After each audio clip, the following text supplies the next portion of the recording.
Hello my friends, it's the Game Boy Geek here. Today, we're all going to be different types of species. You might be an elephant, or some ants, or a fish, or a bird, or a dinosaur, all different types of species. And we're trying to increase our population so that we can feed them all. We're getting different traits with special abilities, and we're trying to see different environments. Today we're going to be taking a look at Darwinning. This is a trick-taking game for 2 to 6 players, and it's from Dragon Dawn Productions. Now this game is on Kickstarter right now, so I'm going to give you a preview of the game, and then I'll see you on the other side.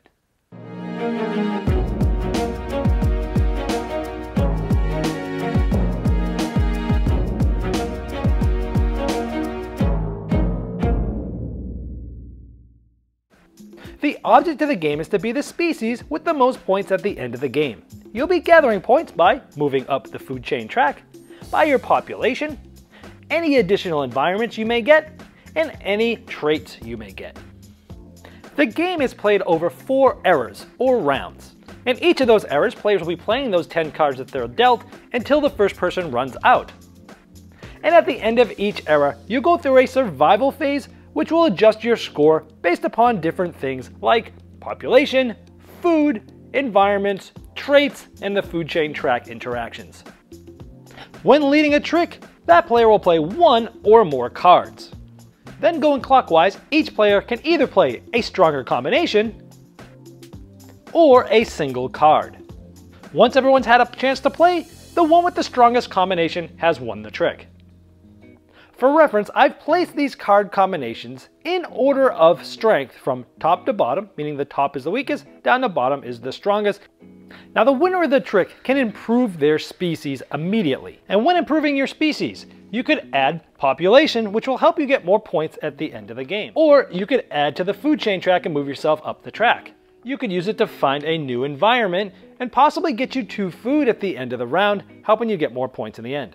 And you could use them for the actual traits, which give you special abilities. And there's a total of 15 traits out there. These do different various things like allowing you to eat species higher than you in the food chain, or just gathering some food, or stopping people from being able to eat you, or using cards that will allow you to eat them even if they have that, and all different abilities like that. Now these tricks continue until someone runs out of cards, and that ends the era. However, this last trick works a little differently than all the others, because since there's a different amount of cards that you'll play throughout the tricks, you're never sure how many rounds this will go for inside the era. And you don't have to show other people how many cards you have, so it could sneak up on you. So in that last trick, this is the player that won because they have a pair which is higher than these 2 cards from those 2 tricks. So this player would win, and it reverses all the other tricks work. In this case, the player that won does not get to use one of these cards to help improve their species. It's reverse, which means all the other players, the people that did not win the trick, which is this player and this player, gets to take one of the cards from their trick and improve their species with it, just as the person did who's been winning in the previous tricks that I already showed. At the end of each era, you're going to go to the survival phase. And during this phase, first, you're going to start with the player that's lowest on the food track, and you're going to check for food. This is when we look at the environment cards that were put out at the beginning of the era. Let's say this is how it looked. We'd look at the environments on our species, and for each one that's present in those cards, we'd go up in the food track as many food as we see here. So we see this, and we would go up 2. This one is not there, so we don't go up any. This one is here, so we go up 3. So that's 3 plus 2. Also, we had a card here that we found an additional environment, and this one is here. For any additional environment, it's 2 food. So we have 2, an additional 1, 2, and 3. So we have a total of 8. As mentioned previously, when checking for food, you always start with the pawn that's lowest on the food chain track. But I'm about to show you an example of eating species, so I've just moved that pawn all the way to the top. Then we check to see if you can eat any other species, and anybody lower on the food chain you could eat. So in this case, let's just say it's default and I can eat both of these. Each of these players, I would give a bite marker. In this case, I'm just using these red cubes. Each of these players would each get 1, and they would place them near their species board. And for each species you're able to eat, you gain 2 food. So here we ate 2 species, so we've gained 4 food from this. You then check your trait cards to see if you move up any more food. So after calculating your food by possibly eating species, the environments, and trait cards, you compare that to your current population. If your food is more than your population, then you gain 1 more population. If your food exactly equals your population, there's no change, And if you have less food than your population, you lose 1 population. And after checking for food for the lowest pawn on the food chain track, you'd repeat that process for each pawn going in ascending order on that track. After all players have checked for food, each species also checks to see if their population might be changed 1 more time. If you have been eaten more than once, in this case 2 or more times, you then lose a population. Once all these adjustments have been made, we go to the next era. Unless it was the end of the 4th era, then we go to the end of the game. In final scoring, you're going to start with points of where you are on the food chain track. You're then going to add up some other points that I'm going to describe now. Next, you'll score population. You'll get 1 point for every population you have up to your starting. So for these 9, since this was my starting, each of these would be worth a point. If you have more population beyond this, each of those beyond those are worth 2 points. You'll then score environments. You'll get 1 point for each starting environment, and you'll get 2 points for each environment that you found throughout the game.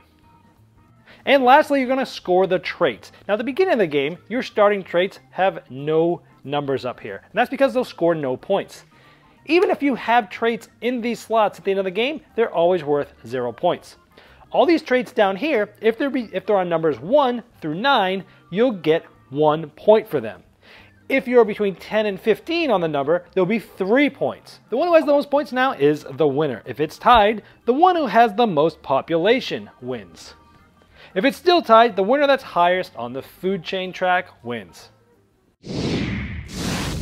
Well, I hope this overview helped you understand the game better to see if you're interested in backing it. Now, I was excited about hearing about this because the designer also designed a game a few years back called Black Hat, which was also a trick style or ladder climbing style game. So Timo definitely knows what he's doing when he's designing card games, and it shows here. I love trick-taking style games, and this one had a lot of interesting things to it. You're not just playing tricks, but you're trying to figure out, well, which card should I play because I actually get to pull one of them back. So can I win a trick with a certain amount of cards? And if so, what do I want to use that card for? Do I want to use it for a trait? Do I want to use it for population? Do I want to move up the food chain track? Do I want to be able to see a different environment that will get me some more food? And lots of good decisions there going on, how the last round of an era kind of flips over and you don't want to win that one, you actually want to lose it. And as the eras go on, it just gets really interesting building up your traits, fighting each other off on the different tracks. There's just a lot going on here. It takes that basic trick-taking mechanism and adds a gamery element to it, especially with all those different trait cards that you can have. So this is on Kickstarter right now, and if you're interested in learning more, seeing maybe the final artwork, some of what the components are going to be, I'm sure the people at Dragon Dawn Productions would love your support. I've placed a link below me so you can get right there.